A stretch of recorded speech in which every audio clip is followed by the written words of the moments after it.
পৃথিবীর থেকে অনেক দায়ুস মহিলা তারা দুনিয়ার জমিন ত্যাগ করে আসবে।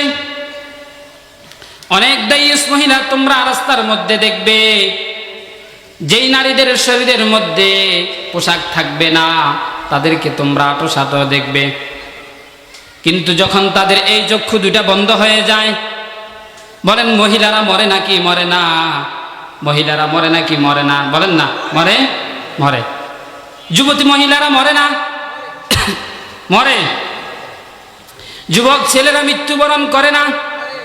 আমি যে এখান থেকে ওই স্টেজের ওই পর্যন্ত যাব, আমার এই হায়াতের গ্যারান্টি কে দিয়েছে? দেয় নাই। হতে পারে আজকের মসজিদ থেকে, হতে পারে আমার এই স্টেজ থেকে, আমার যে মাইক দিয়ে আমি আলোচনা করতেছি, আপনাদেরকে দাওয়াত দিতেছি, হতে পারে আবার এই মাইক থেকে আমার শেষ পর্যন্ত এই আওয়াজ যাবে না। আমার এই মাইক দিয়ে আওয়াজ আসবে যে অমুক জায়গার কুমিল্লার বক্তা মুফতি ওমর ফারুক সে দুনিয়ার জমিনে আর নাই। হতে পারে আমাদের এই জমিনের মধ্যে, এখানে ফ্যান্ডেলের মধ্যে যারা বসা আছি, তাদের নামটা ওই মাইক দিয়ে ঘোষণা হতে পারে যে কিছুক্ষণ পরে আব্দুল মোমিন আর দুনিয়ার জমিনের মধ্যে নাই। এরকম হওয়া সম্ভব আছে না নাই? সবাই বলেন আছে না নাই? তাহলে আমার আপনার জীবনের বাহাদুরি এত কেন? আমার আপনার জীবনের এত কিসের বাহাদুরি? এ বাবা, দুনিয়ার এই জমিনের মধ্যে থাকা জায়গা যাবে না। এই দুনিয়ার জমিনের মধ্যে কেউ থাকতে আসে নাই। আমাদের বাপ দাদারা থাকতে পারে নাই, আমরাও থাকতে পারবো না। দুনিয়ার এই জমিনটা খুব নিকৃষ্ট। কবর প্রতিদিন আমাকে ডাকে, আনা বাইতুত তুরাব, আনা বাইতুল ওয়াহদা, আনা বাইতুল গুরবা। আমি এই জমিনের মধ্যে তোমাদেরকে নিয়ে যাব, আমার পেটের মধ্যে তোমাদেরকে ঢুকবে, তোমাদেরকে ঢুকানো হবে। সুতরাং বান্দা তোমরা ভেবে চিনতে আসবে। আমার এই ঘরের মধ্যে লেপ তোষক নাই, আছে না নাই? যদি বলে কেউ বলে যে ওসিয়াত করে যায় যে আমার এই কবরের মধ্যে আমার যখন মৃত্যু হবে ওই সময় সুন্দর করে একেবারে মখমলের বিছানা বিছাইয়া দিবা, ওই কবরের মধ্যে বালিশ দিয়ে দিবে, কারো পক্ষে সম্ভব হবে না। না, সম্ভব হবে না, কখনো সম্ভব হবে না। যদি আপনি দেন, আপনাকে বলবে বন্ধ, আপনাকে বলবে মাজার পূজারি। কারণ মাজার পূজারীরা কবরের মধ্যে কি করে? এই যে আপনাদের এখান থেকে আটরশির দরবার আছে, হতে পারে অনেক বান্দা ওই দরবারের মুরিদ হতে পারে। ওই দরবারের মধ্যে অনেক মানুষ যায়। ওই দরবারের মধ্যে মানুষ যাওয়ার পরে মানুষ ভক্ত হয়ে যায়। কেন মানুষ ভক্ত হয়? গবেষণা করে দেখা যায় ওই মাজারের মধ্যে যাওয়ার পরে মানুষ কেন ভক্ত হয়? মাজারের মধ্যে কুফরি কালাম থাকে, সেহের থাকে। এই যে আপনি যে খিচুড়ি বানাইছে, খিচুড়ি বানাইয়া আপনাকে খাওয়াইছে, ওই খিচুড়ির মধ্যে মনে করেন না তারা মেশকো আম্বর আর গোলাপ জল দিয়া বানাইছে। ওই খিচুড়ির মধ্যে তারা কোনো জমজমের পানি দিয়া বানায় নেয়। ওই খিচুড়ির মধ্যে বাবার গোসল দেওয়া সিবাই সাবাই গুঁড়া পানি দিয়ে খাওয়াইছে। মহিলাদের হায়েজের রক্ত দিয়ে খিচুড়ি খাওয়াইছে। এই খিচুড়ি দিয়া 5টা মহিলার যদি হায়েজের রক্তকে এক করিয়া ওইভাবে যদি এভাবে কুফরি কালাম করে, এক একটা সিস্টেম আছে, ওইভাবে করার পরে আপনি যেটার মধ্যে দিবে ওই জিনিসটা খাবেন।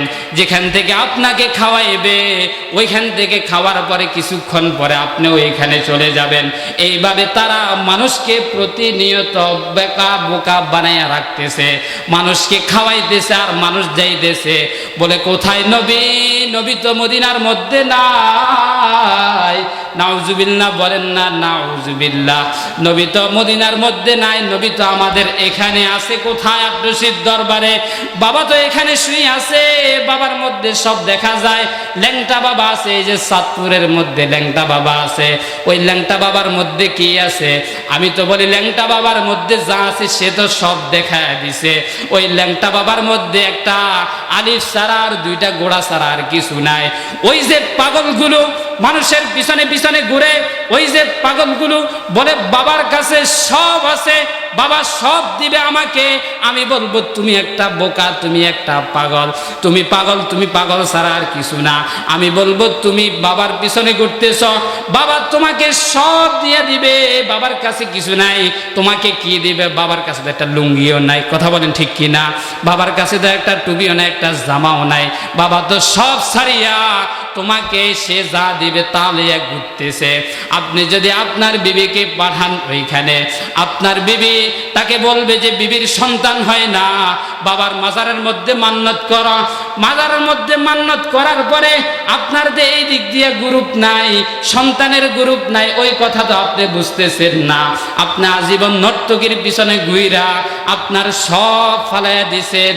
আপনি যে বাবার দরবারে আপনার সুন্দর রমণী স্ত্রীকে দিয়ে আসছেন, ওই স্ত্রীকে বলে যে আন্ডার গ্রাউন্ডে যাইতে হবে, আন্ডার কিল্লার মধ্যে যেতে হবে। দরজা লাগাইয়া বলে যে আমি তাকে সামান্য সবক দিব, দেখবা এই বছর তোমার সন্তান, ওইখান থেকে তোমার যেই সন্তান আসবে, মুসলমান বিভাগবান বলেন ওই সন্তান কি আসলে কি আপনার সন্তান, আমার সন্তান নাকি বাবার সন্তান? কথা বলেন, বাবার সন্তান ওই মাজার থেকে আসে, বলতেছে এটা আমার সন্তান। আসলে তোমার সন্তান না, এটা হলো তোমার শয়তান, বাবার সন্তান। তুমি তো ধোঁকার মধ্যে পড়ে আছো। এরকম মানুষ আমাদের সমাজে আছে নাকি নাই? আছে। কোথায় যাবে? আট্টজিৎ দরবারে চলে যাবেন, দেখবেন সমানে খাইতেছে আইতেছে, কুত্তা দোয়া পানি, বাবা দোয়া পানি, গাঞ্জা খাওয়া পানি, সব পানি দিয়া বিরিয়ানি পাকাই আমাদের খাওয়াইতেছে। খেসুরি দে দে দে, এটার মধ্যে ধোয়ার সুযোগ নাই। উত্তরে এসে লোল ফলতেছে, এরপরে কি পড়তেছে, হিঙ্গির পড়তেছে, এরপরে কি বাবার ঘাম জরা যা আছে সব পরে মজাই মজা। এত রঙের পানি পড়লে লবণও প্রয়োজন হয় না, এগুলো তো আরো বেশি মজা, দে আরো বেশি করে দে। খাইয়া কিছুদিন পরে আমার এক ঘটনা আছে যে এক মুড়িদে এরকম সে তার কুত্তারে লয়ে গেছিল, ওই কুত্তা ওই সিন্নি খাইছে। সিন্নি খাওয়ার কিছুদিন পরে ওই বাবার দরবারে আবার সে চলে গেছে। গবেষণা করে দেখা গেছে ওই কুত্তা সামান্য খেচুরি খাইছিল, কুত্তা পর্যন্ত পাগল হয়ে গেছে। বলেন না নাউজুবিল্লাহ, বলেন না নাউজুবিল্লাহ। এই জন্য এদের দরবারে যাওয়া যাবে। তারা বলে মিলাদুন্নবী পালন করে। কি পালন করে? মিলাদুন্নবী পালন করে। তারা লাফাইয়া দাঁড়ায় যায় ভাবে ইয়া নবী সালাম আলাইকা। বলেনি? আপনাদের এদিকে আছে? করবেন না, এটা করবেন না। আমরা পারি, যদি টান দিই তাদের থেকে আরো বেশি হবে। ইয়া নবী সালাম আলাইকা, ইয়া হাবিব সালাম আলাইকা, ইয়া রাসূল সালাম আলাইকা, ইয়া নবী সালাম আলাইকা। বলে টান দে। কমুল্লারা কি পারে, কি ওয়াজ করে করতে বক্তা আনছে, গলার না আছে সুর, না আছে দরদ, না আছে কি ওয়াজ করে। আমগো বাবার দরবারে যেড়ি ওয়াজ করে এগুলার কি টান রে ভাই। টানতে টানতে এক কোটানে ওই টানে ছায়া এমনি আকুরা থেকে গাল দিয়ে মশা হান্দাতে টের নেয়। বাবার দরবার এগুলাতে যাওয়া কি শিরিক, মাজারে সেজদা দেওয়া শিরিক। ইয়া নবী সালাম আলাইকা বলে রসুলকে বলা, ইয়া নবী সালাম আলাইকা বলে রসুলকে সম্বোধন করে বলে। কি বলে? তারা বলে যে রসুল এখানে আসবে, মিলাদ পরে এভাবে সবাই লাফাইয়া দাঁড়ায় যা। আমি এক জায়গার মধ্যে বসছিলাম, অনেক বড় বড় তাদের ওরকম অনেক আলেম আসছে। আসার পরে তারা কি করছে, বৈশা এভাবে টানা শুরু করছে। আমি কই এখান তো আর থাকা সম্ভব হবে না। আলহামদুলিল্লাহ, যদি ওনারা বলে যে হুজুর আপনি যে এখান থেকে উঠে যাইতেছেন কি দলিল আছে, আমি তাদেরকে চ্যালেঞ্জ করে আসছি, নিয়ে আসেন, কোন কিতাব নিয়ে আসবেন আনেন, আমি আপনাদেরকে বুঝাই দিব। হয়তো আমাকে নিয়ে যান, আর না হলে আপনারা আমার দলে চলে আসেন। সম্ভব হয় নাই। পড়তেছে সোজা একবারে বড়া মসজিদ থেকে উঠে চলে আসছি। আলহামদুলিল্লাহ, প্রতিবাদ করার সুযোগ পাই নাই, কারণ তাদের মধ্যে কি নাই, মাল নাই। কি নাই? মাল নাই। একটা কিতাবের শব্দ লাইন পড়বে এই যোগ্যতা পর্যন্ত নাই। শুধুমাত্র তাদের এই যোগ্যতা আছে, আল্লাহ একটা গলা দিছে, না আছে এলেম কালাম। বলে কি ইয়া নবী সালাম আলাইকা, ইয়া হাবিব সালাম আলাইকা। এভাবে যদি তাদের মসজিদে যায় টানি, আমার মনে হয় আমি পকেট ভরে টাকা নিতে পারবো না। কথা বলেন ঠিক কিনা? এক টানে টাকা পকেট ভরে যাইব। এরকম অনেক মানুষ আছে। এগুলো সম্পূর্ণ বেদাত। মাজারে মান্নত করা যাবে না। কোথায় টাকা দিবেন? মসজিদে টাকা দিবেন। মরা মানুষের টাকার প্রয়োজন আছে। মাজারে কে শুয়ে আছে? বাবা শুয়ে আছে। এই বাবাকে কেন্দ্র করে টাকা দেন, ওই বাবার টাকা দিয়া কলকি টানে, গাঞ্জা টানে, আছে না নাই? কথা বলেন ঠিক কিনা? কোথায় টাকা দিবেন? মসজিদে। কোথায় টাকা দিবেন? মসজিদে। দ্বীনি কাজে টাকা দিবেন, দ্বীনি মজলিসে টাকা দিবেন। দিবেন কোথায়? দ্বীনি মজলিসে।